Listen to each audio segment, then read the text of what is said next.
গেছে 50 বছরে পৃথিবী যেভাবে উন্নত হয়েছে ওইভাবে কিন্তু আমাদের দেশ উন্নত হতে পারে নাই। কিন্তু কেন? তার পিছনেও কয়েকটা রিজন আছে। তার মধ্যে অন্যতম কয়েকটা রিজন হইল, 1 নাম্বার দুর্নীতি। যে দেশে নিয়মিত দুর্নীতি চলে ওই দেশ আর যাই হোক কখনো উন্নত করতে পারবে না, তাই আমাদের দুর্নীতি কমাতে হবে। 2 নাম্বার আইন ব্যবস্থা।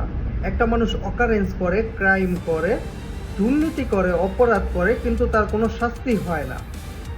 কিন্তু আইন সবার জন্য সমান করতে হবে। 3 নাম্বার মাদক। আমাদের দেশের ইয়াং জেনারেশন থেকে শুরু করে ওল্ড জেনারেশনের অধিকাংশ মানুষ এখন মাদকে আসক্ত, মাদক সেবন করে, মাদক পাচার করে। মাদকের বিরুদ্ধে কঠোর অ্যাকশন নিতে হবে। 4 নাম্বার ব্যবস্থা, বেকারত্ব কমাতে হবে। আমাদের দেশে আপনার অনেক শিক্ষিত মানুষ আছে যারা এডুকেশন কমপ্লিট করছে, কিন্তু তারা ভালো কোনো চাকরি পায় না।